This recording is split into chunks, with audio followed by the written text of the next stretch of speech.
Eu sou Ana Maria e eu sou física, ou quase física, tá acabando. Nesse trabalho que eu criei para a Python Nordeste desse ano, eu trouxe exemplos simples de coisas simples que eu resolvi com Python na universidade.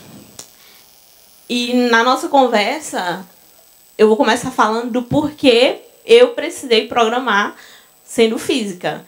Na verdade, é uma pergunta que muitas pessoas fazem para mim. Tu tá na Python Nordeste? Eu via... Programa. Na física, ela é dividida em 2 ramos, a física experimental e a física teórica. E dentro da física teórica, existem os físicos teóricos computacionais, que é o meu caso. Costumo dizer que nós somos os mais descolados e tudo, porque a gente não tem muito trabalho. A parte mais difícil é resolver conta. E depois tu joga num programa e ele faz tudo, tu só espera. O meu trabalho, na pesquisa atual, que eu trabalho num laboratório, eu não faço nada, só faço uma soma de divisão, uma operação de divisão, boto no código e ele passa 1 semana, 2 semanas fazendo e eu só vou lá coletar o que restou. A física, a linguagem em que a física é escrita, é dita, é falada, é a matemática. Tudo nosso é provado com matemática. O Newton, ele desenvolveu a própria matemática para provar, mostrar as teorias dele lá na mecânica newtoniana. Entretanto, a matemática, ela, apesar de ser maravilhosa, é limitada. Chega um ponto em que a gente não pode usar matemática para casos grandes ou complexos. Um exemplo, física e estatística, que estuda o comportamento de gases, teoria do caos, que são exemplos são amostras, vamos dizer assim, muito grandes. É um problema em que eu vou relacionar muitos corpos. A matemática, ela não consegue alcançar tudo. Não dá para fazer analiticamente, só isso. Não dá para resolver na mão. Para isso, a gente precisa das habilidades da computação. E aí, basicamente, tu vai criar tua rotina. Tem muita coisa já de física criada. E aí, só amor. A física, pronto. A minha área de pesquisa, do trabalho, inclusive, que eu trouxe, é a física da matéria condensada. O que é a física da matéria condensada? O nome é bem bonito, mas é muito simples. É a física do estado sólido. Não a nível atômico, não a nível macro, vamos dizer assim. A gente estuda o comportamento eletrônico nos menores níveis, nas redes cristalinas, tá? O comportamento dos elétrons lá na estrutura. Aqui eu trouxe essa animação. São ondas gravitacionais. A gente estuda isso, como é que acontece, que são ondas, como resolver uma equação de onda eletromagnética. E também tem trabalhos mais simples e reais. Essas questões que partem mais para a quântica é um pouco mais complexa.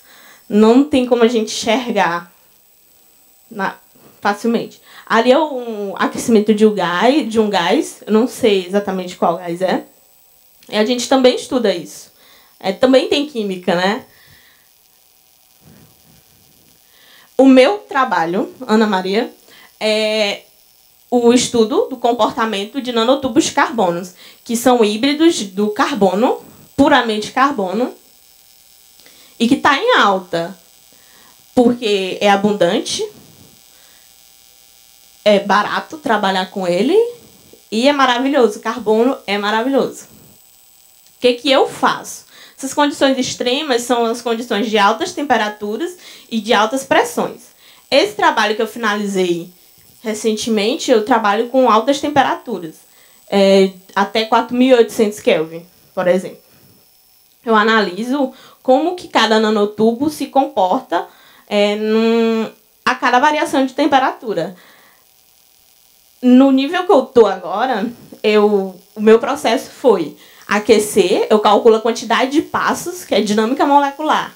Ou seja, vai depender do tempo. Eu preciso dizer para o meu programa, que é o código de Brenner, não sei se vocês conhecem, em Fortran. Ele é muito bom. Eu calculo a quantidade de passos, o banho térmico, a quantidade de passos para aquecer até a temperatura que eu desejo. Então, a quantidade de passos, ela depende de cada temperatura. Eu começo com 3.000 Kelvin para esses nanotubos. E aí vou até 4.800, alguns não precisou tanto. O banho térmico é um período em que ele vai ficar aquecido lá, parado, estabilizando. Depois eu resfrio. Esse é o processo. Aí fica assim, ó, girando aí, simulando. Aqui são os resultados que eu obtive. Nanotubos de carbono Armitier. São Armitier, Quirais e zigue-zague, que depende do enrolamento, do grafeno, aí já é outra coisa, outra história. Basicamente, eu fiz várias simulações aquecendo, banho térmico e resfriando, para identificar a estabilidade. Até que temperatura o nanotubo consegue ficar sem ter nenhuma deformação, sem nenhum rompimento de ligação. E eu obtive um resultado novo, e a nossa pesquisa já acabou nessa questão. A gente está vendo se na literatura tem algum resultado parecido, porque até agora parece que não, o que é algo bom. Fiz uma descoberta. E nanotubos Armitier são menos estáveis que os zigue-zague.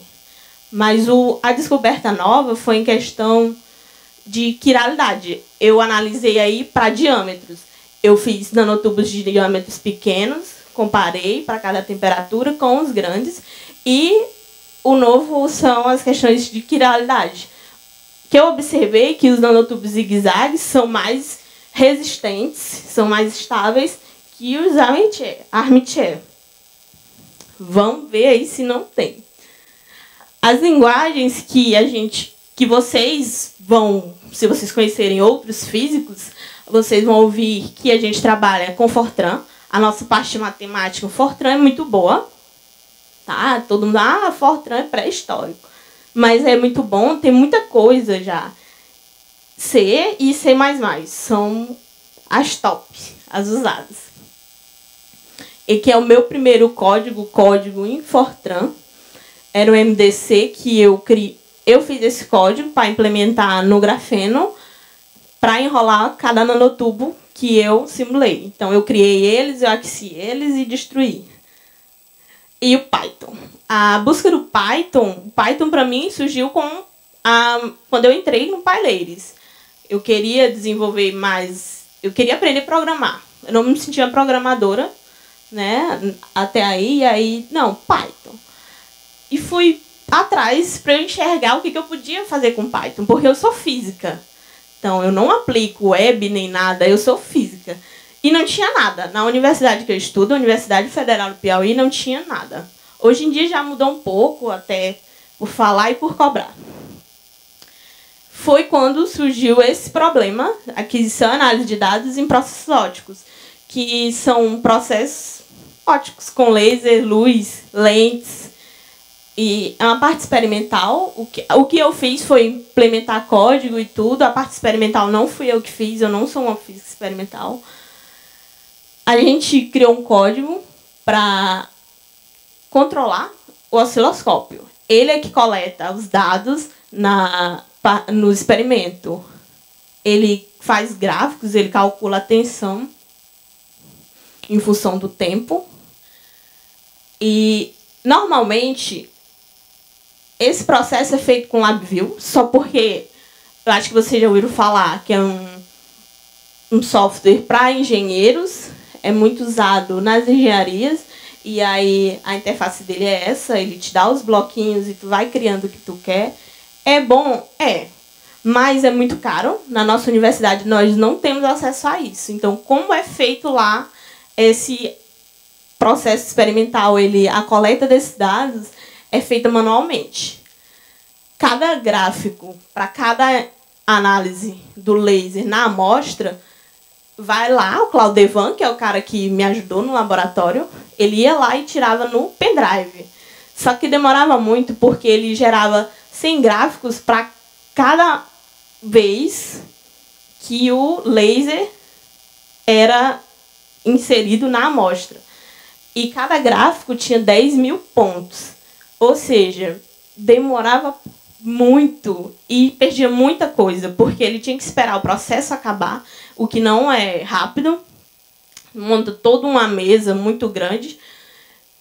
E, normalmente, ele não tinha acesso sempre, porque é um laboratório para a universidade inteira. E aí você tem que entrar numa lista de espera para poder usar o laboratório. Ele ia lá, tirava, colocava em outro programa para plotar e aí tirar o que ele queria. Aí o que a gente fez? A gente criou o software com o código com Python para adquirir os dados. A gente fez no Jupyter Notebook. E aí a gente usou NumPy, Gplot, Matplotlib. A gente usou Spy, toda essa fase. A gente usou os comandos em Python e usou os comandos do próprio equipamento, que ele vem específico para entrada e tudo mais, para configurar. A gente montou um eixo do tempo, que é potencial em função do tempo, que não vem, a gente teve que criar tudo em Python. E nós fizemos também o melhoramento, né? A gente fez... Esses pontinhos vermelhos são erros, são coisas desnecessárias. Então, a gente implementou de tal forma que ele mostrasse para a gente isso. Então, tudo isso foi feito direto, o que agilizou muito o processo. A cada análise feita, ele mandava direto e já salvava o gráfico, e aí foi top. O Claudevan conseguiu entrar no mestrado com essa pesquisa antes do tempo. E outra parte que eu tenho usado muito, eu e algumas amigas, é para modelar nossos problemas, tanto para a gente estudar como para a gente ensinar. Meu curso, teoricamente, é licenciatura, mas como a minha grade está aberta e faço licenciatura, faço bacharelado, faço computação, estou pegando disciplina, eu pego tudo. E aí a gente já publicou alguns trabalhos usando Python para o ensino de física. E aí, um dos foi resolver equações de Euler, que é um EDO, que ela resolve problemas de osciladores, oscilador harmônico, vocês já ouviram falar na escola. E, basicamente, na natureza, muita coisa se resolve assim. Muita coisa você pode comparar como um oscilador harmônico, só que não perfeito, porque nada na natureza é idealizado assim. Aqui é um código simples, que a gente fez no estágio, que a gente está fazendo agora, e colocou para os alunos do Instituto Federal de Teresina, para modificar gravidade, essas coisas, para ver como era o desenvolvimento, o desempenho deles. E a gente obteve uns resultados muito bons. A gente pegou alunos que estavam praticamente reprovados, tal, de cursos de informática, de eletrônica e eletrotécnica. Os alunos gostaram muito, todos obtiveram êxito. A gente usou Visual Python e, de novo, a gente usou NumPy, a parte de matemática, e aí faz uma animaçãozinha, não consegui trazer. Aqui o sistema massa-mola, que também é um oscilador,